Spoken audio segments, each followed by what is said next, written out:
அல்லேலூயா. ஆண்டவரும் உலக ரட்சகருமாய் இருக்கிற இயேசு கிறிஸ்துவின் இனிய நாமத்தினால் எங்களை வாழ்த்தி வரவேற்கிறேன். வாக்குத்தத்த வசனத்திலே glory to God. மண்ணினாலே பலிபீடத்தை எனக்கு உண்டாக்கி அதின்மேல் உன் ஆடுகளையும் உன் மாடுகளையும் சர்வாங்க தகன பலியாகவும் சமாதான பலியாகவும் செலுத்துவாயாக. நான் என் நாமத்தை பிரஸ்தாபப்படுத்தும் எந்த ஸ்தானத்திலும் உன்னிடத்தில் வந்து உன்னை ஆசீர்வதிப்பேன். அல்லேலூயா, அல்லேலூயா. நம்ம தொடர்ந்து பலிபீடம், சர்வாங்க தகன பலி, சமாதான பலி என்று சொல்லி நாம் ஒவ்வொரு வாரமும் போதனைகளை கேட்டுக்கொண்டிருக்கிறோம். இன்றைக்கு நாம் ஒரு பலியை நாம் கேட்கப் போகிறோம். ஆனால் அது நன்றி பலி. என்ன பலி? நன்றி பலி. என்னோடு லூக்கா 17ஆம் அதிகாரம் 12ஆம் வசனத்திலிருந்து நாம் வாசிக்க கேட்போம். லூக்கா 17ஆம் அதிகாரம் 12லிருந்து. அவர் ஒரு கிராமத்தில் பிரவேசித்த போது குஷ்டரோகமுள்ள மனுஷர் 10 பேர் அவருக்கு எதிராக வந்து தூரத்திலே நின்று, இயேசு ஐயரே, எங்களுக்கு இரங்கும் என்று சத்தமிட்டார்கள். அவர்களை அவர் பார்த்து, நீங்கள் போய் ஆசாரியர்களுக்கு உங்களை காண்பியுங்கள் என்றார். அந்தபடி அவர்கள் போகையில் சுத்தமானார்கள். அப்படி தொடர்ந்து நம்ம வாசிக்கலாம். அவர்கள் போகையில் சுத்தமானார்கள் அல்லது சுகமானார்கள். 10 பேர் இயேசு சாமியை சந்திக்கிறாங்க. 10 பேரும் குஷ்டரோகிங்க. அந்த 10 பேர் ஆண்டவர் சொல்கிறாரு, நீங்கள் போய் ஆசாரியனுக்கு உங்களை காண்பீங்க அப்படின்னு சொல்கிறார். போகையில் அவங்க என்ன ஆயிட்டாங்க? சுகமாயிட்டாங்க. சுகமான உடனே அதில் 10 பேரில் ஒரு மனுஷனுக்கு தேவனுக்கு பலி செலுத்தணும், மகிமை செலுத்தணும், நன்றி பலி செலுத்தணும் என்று சொல்லி ஒருவன் மட்டும்தான், அதுக்கு அடுத்த வசனம் வாசகம், ஒருவன் மட்டும்தான் திரும்பி வருகிறார். அவர்களில் 10 பேர்ல ஒருவன் தான் ஆரோக்கியமானதை கண்டு, தான் சுகமானதை கண்டு திரும்பி வந்து உரத்த சத்தத்தோடு தேவனை மகிமைப்படுத்தி பலி செலுத்துறான். பாருங்க, தேவனை மகிமைப்படுத்தி பலிபீடம் கட்டி பலி செலுத்துறான். என்ன பலிபீடம்னா நன்றி பலிபீடம். ஒரு நன்மையை மறக்காம இருப்பது நன்றி உள்ள இருதயம். தேவன் நன்மை செய்கிறார். அதுவும் சாதாரண நன்மை கிடையாது. நீங்கள் பழைய ஏற்பாட்டில் இந்த குஷ்டரோகிகளை குறித்து பிரமாணமே எழுதப்பட்டிருக்கிறது. அந்த குஷ்டரோகம் பிடித்தவர்கள் சமுதாயத்தில் ஜனங்களுக்குள்ளே வாழவே கூடாது. அவர்கள் ஜனங்கள் வசிக்கிற இடத்தை விட்டு வனாந்தரத்தில் தான் வசிக்கணும். ஊருக்குள்ளே வரக்கூடாது. ஒருவேளை குடும்பம் இருந்தால் குடும்பத்தில் இருக்கக்கூடாது. அவங்க தனியாக பிரித்து விடுவாங்க. ஏன்னா அது மற்றவர்களை தொற்று வியாதி. அவர்கள் ஒருவேளை எதையாவது ஒரு சூழ்நிலையில் அவங்க வந்துட்டாங்க, அல்லது சமுதாயத்தில் இருக்கிற ஜனங்க அந்த பக்கம் போகிறாங்க அப்படின்னா, இந்த குஷ்டரோகியாக இருக்கிறவன் தன்னுடைய கரங்களை 2ஐயும் தலை மேலே வைத்துட்டு நான் குஷ்டரோகி என்று சத்தமிடணும். ஏன்னா வரவங்க கிட்ட வந்துடக்கூடாது என்று சத்தமிடணும். அவர்களை ஒதுக்கியே வைத்திருந்த அப்படிப்பட்டதான சட்டமும் அப்படி தான் இருந்துச்சு. வேத பிரமாணம் அப்படி தான் இருந்துச்சு. நியாய பிரமாணத்தில் அவர்களுக்கென்று குஷ்டரோகிக்கென்று எழுதப்பட்ட பிரமாணம் அப்படி தான் இருந்துச்சு. இப்போ இவ்வளோ கடுமையான, அவர்களை சமுதாயத்திலே சேர்க்கக்கூடாத, குடும்பத்திலே சேர்க்கக்கூடாத அப்படிப்பட்ட ஒரு வியாதி உடைய மனுஷர்கள் சுகம் பெற்றுட்டா எப்படி இருக்கும் யோசித்து பாருங்க. ஏதோ பணம் கொடுத்து உதவி செய்யறது இல்லைங்க, வாழ்க்கையே மாறுது.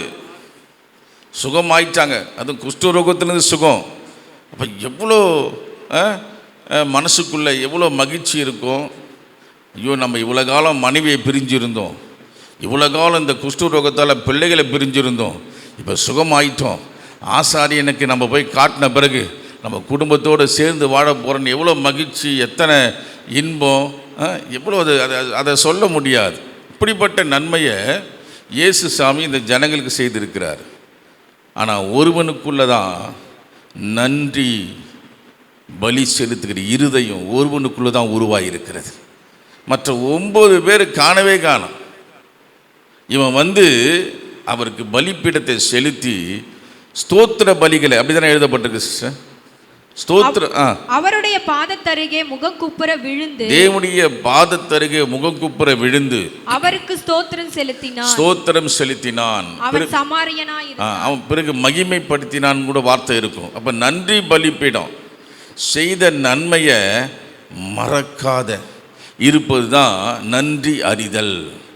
செய்த நன்மையை, அது ஆண்டவருடைய காரியமாக இருக்கலாம், அல்லது மனுஷர்கள் உங்களுக்கு உதவி செய்ததாக இருக்கலாம், அதை நம்ம மறக்கக்கூடாது. அதை மறந்துட்டா நம்ம மனுஷனே கிடையாது. மனிதர்கள், நல்ல மனிதர்கள் நன்றி என்ன பண்ண மாட்டாங்க, மறக்கவே மாட்டாங்க.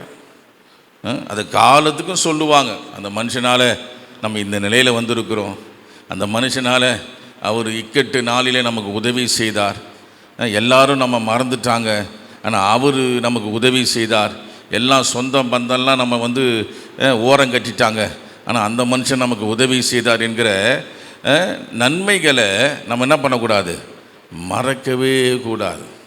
அல்லேலூயா. அதை காட்டிலும் தேவன் நமக்கு செய்கிற நன்மைகளை மறக்கவே கூடாது. நீங்கள் மறந்துட்டீங்கன்னா உங்கள் இருதயம் கடினப்பட்டுரும்.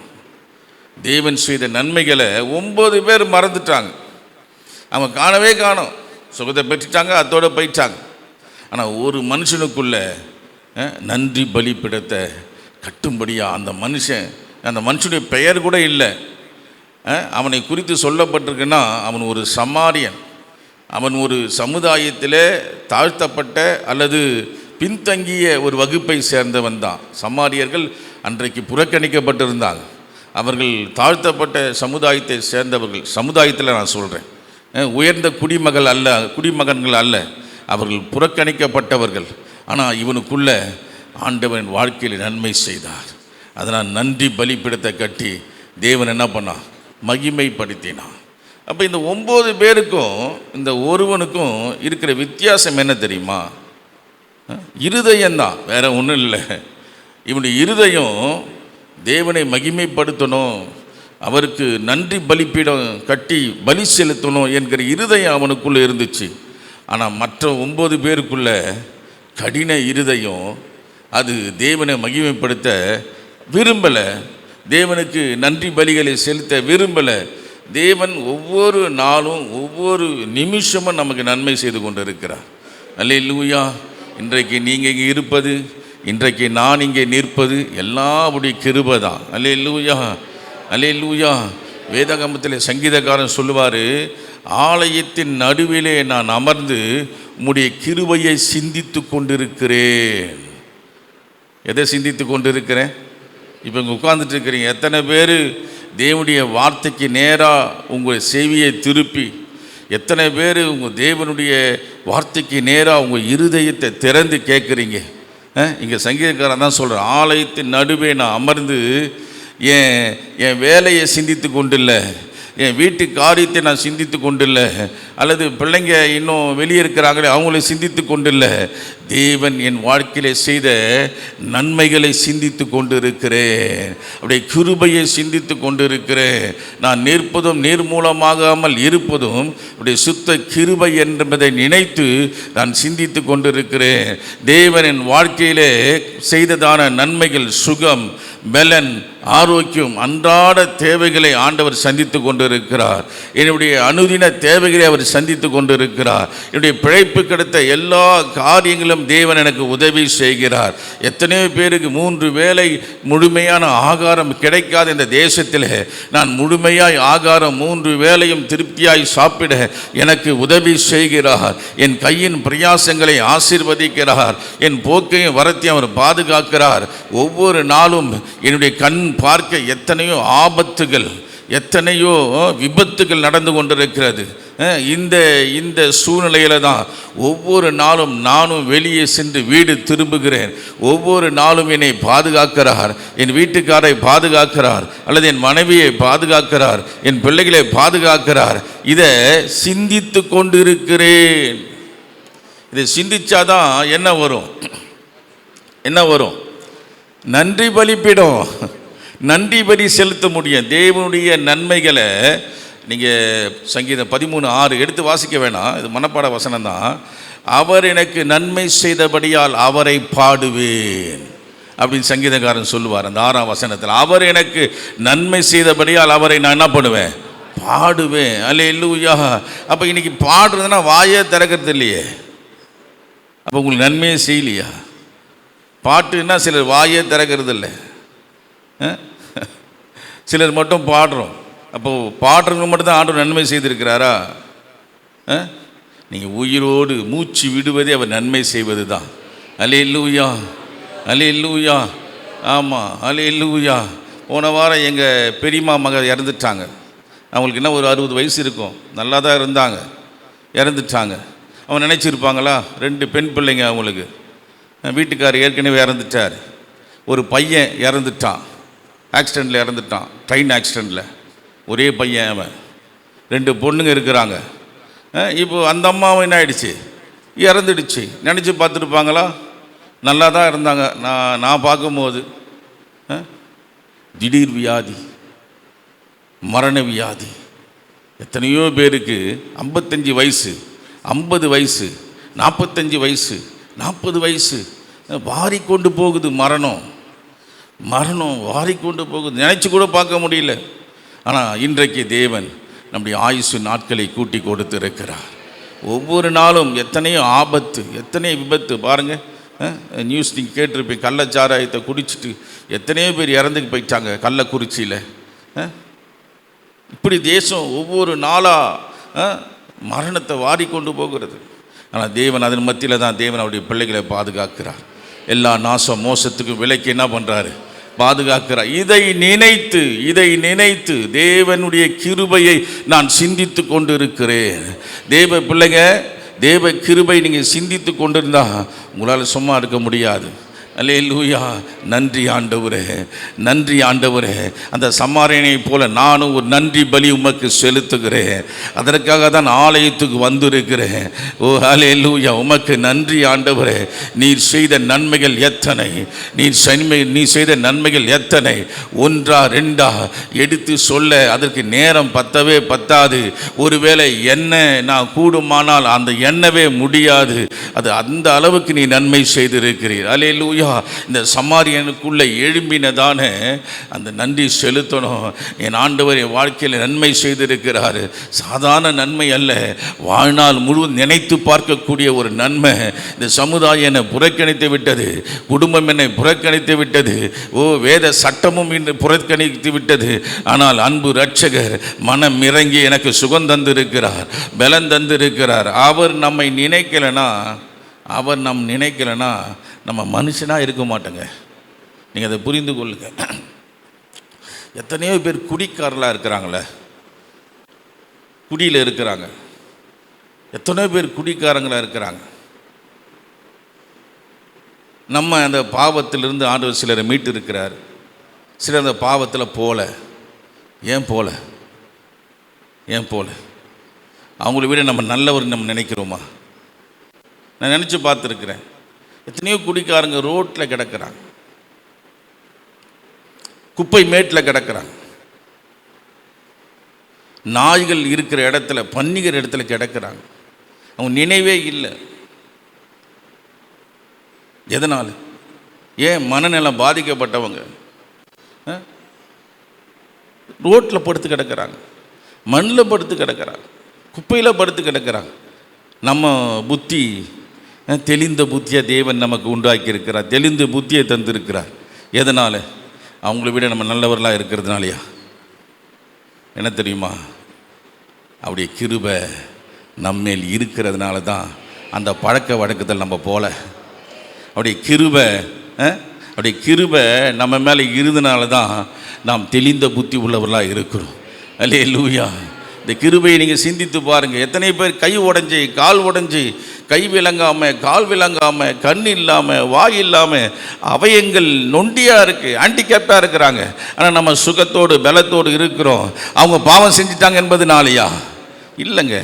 தேவ கிருபை என்னில் பெருகியது, தேவ கிருபை என்னில் உண்மையாயிருந்தது, தேவ கிருபை என்னை மூடிற்று. ஆபத்து வந்தது, நமக்கு ஆபத்து வரலன்னு சொல்ல முடியாது, ஆபத்து நமக்கு வருது. ஆனால் ஆபத்து வரும்போது அப்படி கிருபை நம்மை சூழ்ந்து கொள்ளுகிறது. விபத்து வரும்போது அப்படி கிருபை நம்மை சூழ்ந்து கொள்கிறது. வியாதி வருவது, நீங்கள் நல்லா யோசித்து பாருங்களேன். கொரோனான்னு கொள்ளை நோய் வந்துச்சு, எத்தனையோ ஊழியக்காரங்க இறந்துட்டாங்க. நான் இருந்த அந்த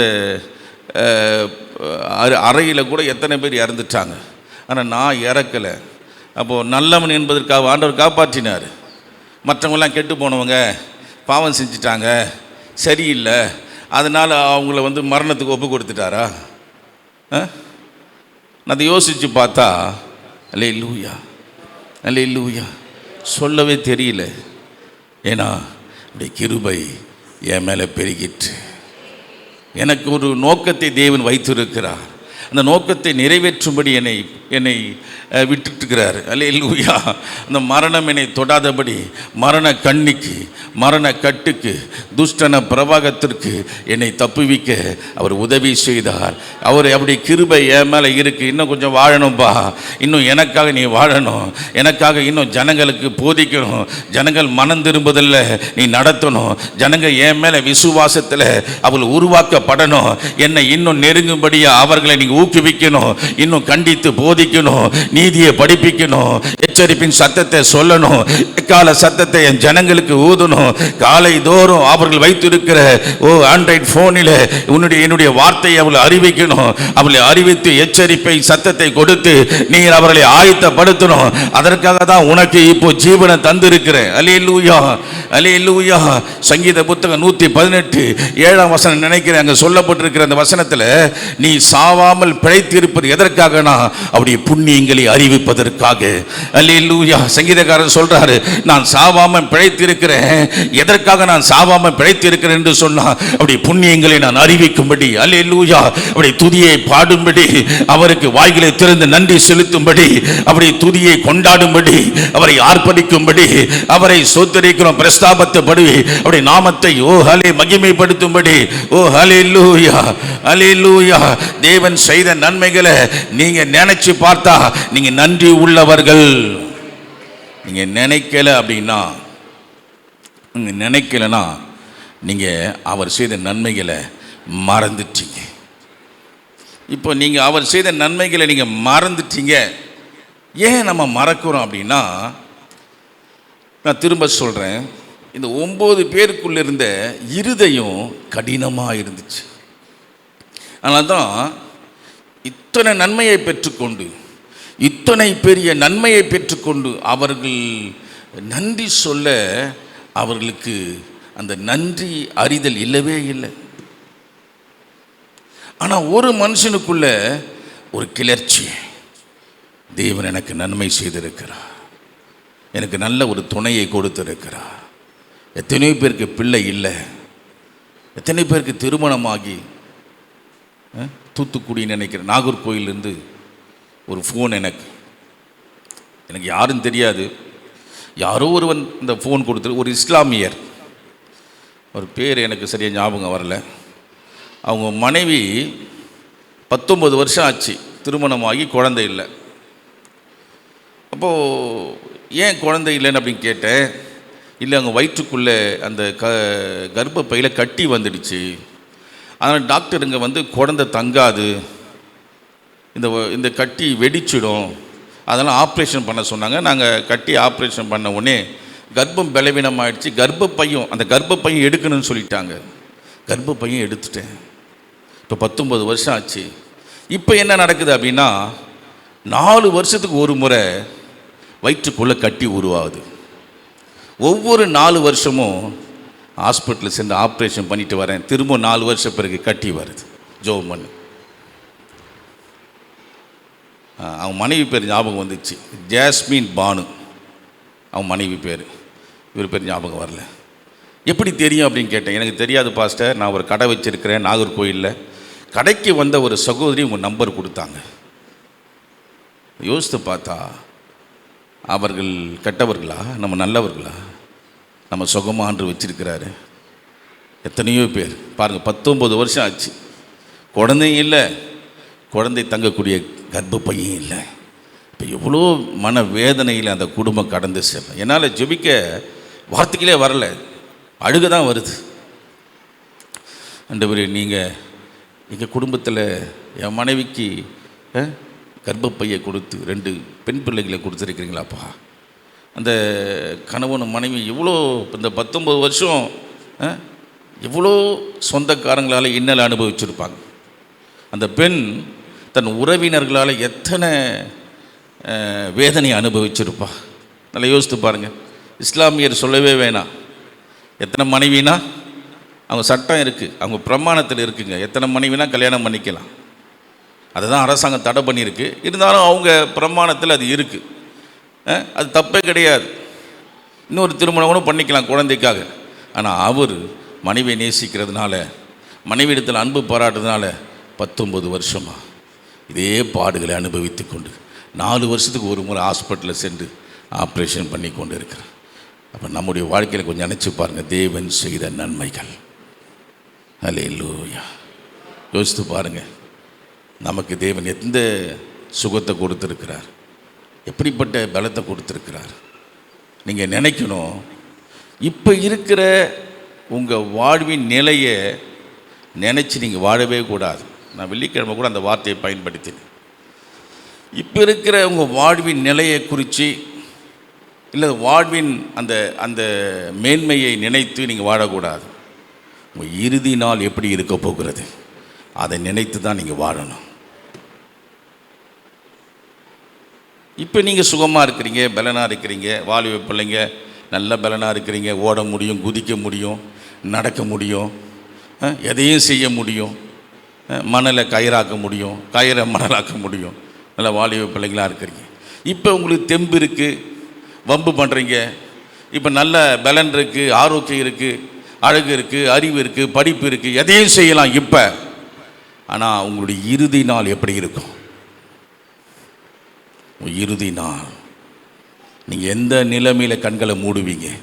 இதை ஒவ்வொருவரும், நானும் நீங்களும் நினச்சி வாழணும். இறுதி நாட்களை நினைத்து வாழணும். இன்றைக்கி நம்ம இருக்கிறோம், துணிகரமாக சில காரியங்கள் செய்கிறோம், நினச்சி எதுனா செய்கிறோம், நினச்சி ஏதோ பேசுகிறோம், நினச்சி ஏதோ செயல்படுறோம். ஆனால் ஒரு நாள் ஒன்று வரும், ஒரு நாள் வரும், நடக்க முடியாத ஒரு நாள் வரும், ஓட முடியாத ஒரு நாள் வரும், பேச முடியாத ஒரு நாள் வரும். அந்த நாளை குறித்து நீங்கள் என்ன பண்ணணும்? நினச்சி வாழணும். அப்படி நினச்சி வாழ்ந்தீங்கன்னா உங்கள் உள்ளத்தில் நிச்சயமாக நன்றி பலி கட்டாமல் இருக்கவே மாட்டீங்க. தேவனுக்கு நன்றி பலி செலுத்தாமல் இருக்கவே மாட்டீங்க. நன்றி பலி செலுத்தாமல் இருக்கவே மாட்டீங்க. அல்லேலூயா. இன்றைக்கு குடும்பம் இருக்குங்க, நீ சம்பாதிக்கிற குடும்பம் உன்னோடு இருக்குது, சம்பாரித்து கொடுக்குற மனைவி கூட இருக்கிறாங்க, பிள்ளைங்க கூட இருக்கு. ஆனால் ஒரு நாள் சம்பாத்தியம் நின்று போயிடும். உன் கூட இருக்கிற மனைவி இருப்பாங்கன்னு நமக்கு தெரியாது, உன் பிள்ளைங்க இருப்பாங்கன்னு தெரியாது.